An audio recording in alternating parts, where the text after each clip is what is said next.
आज जगती जो माइग्रेंट कैंप है मैं वहाँ पे आया हूँ और मुझे उमर साहब honourable chief minister Jammu Kashmir उनकी डायरेक्शन पे यहाँ पे आया हूँ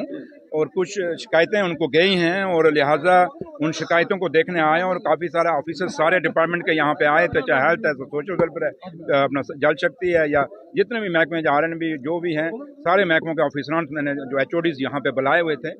और रिलीफ कमिश्नर साहब ने अपना एक जो यहाँ में जो उनको ज़रूरतें हैं उन्होंने अपना पॉइंट रखे हैं और जो यहाँ की माइग्रेंट कमेटी है जो जगती की ओवरऑल जो पूरे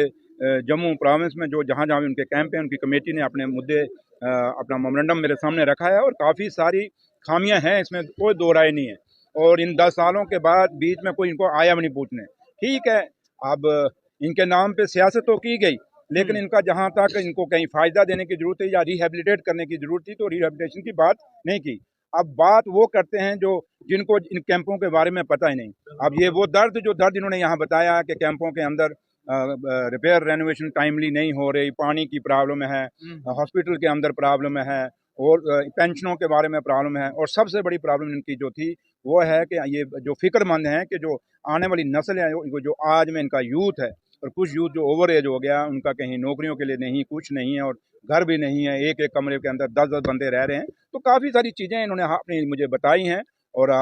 मैंने रिलीफ कमिश्नर साहब को भी कह दिया कि आप भी अपना एक बना लीजिए और जो इनकी कमेटी है उनको भी कहा कि आप एक मेमोरेंडम बना लीजिए। कुछ मेमोरेंडम मुझे इन्होंने दिए हैं, कुछ डिमांडें और कुछ मैंने सुनी हुई हैं। तो लिहाजा मैं वापस जब उमर साहब कश्मीर में हैं, जब वापस आते हैं मैं रिलीफ कमिश्नर साहब को भी साथ रखूँगा और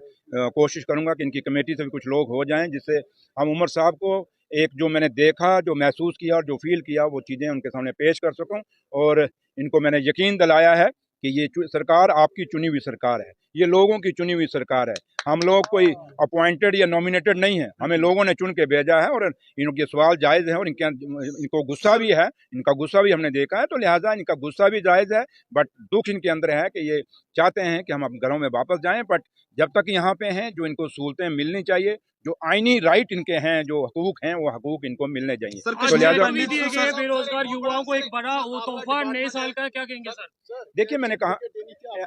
कहा कि जहाँ तक ताल्लुक है मैंने आपको सारी चीज़ें बता दी और आज 2024 है, ये आज ख़त्म हो जाएगा शाम को और कल सुबह एक नया सवेरा होगा, एक नया साल चढ़ेगा। वो उसके लिए इन सबको मुबारकबाद देंगे और माँ वैष्णो देवी के आगे यही दुआ करूँगी कि माँ जब अगला साल जब चढ़े तो इन नौजवानों की आंखों में, चाहे वो कश्मीरी माइग्रेंट जो नौजवान हैं, चाहे वो जम्मू कश्मीर का कोई भी नौजवान है जो आज 10 सालों से बेरोजगारी के कारण कहीं ना कहीं खजल हो रहा है, उन नौजवानों की माँ मेरी मनोकामना पूरी करे, उन लोगों को रोजगार मिले और जम्मू कश्मीर में एक शांति आए और जम्मू कश्मीर दोबारा से स्टेट बने और जम्मू कश्मीर को अपना खोया हुआ स्टेटस दोबारा मिले। Thank you. कश्मीरी पंडितों को उमर सरकार से बहुत उम्मीदें हैं, कब तक इसकी दरबासी होगी? मैंने कहा ना अभी हमें 2.25 महीने हुए भैया, तो लिहाजा आज इनकी हमने बातें सुनी हैं और बातें जो सुनी हैं उनकी बातों को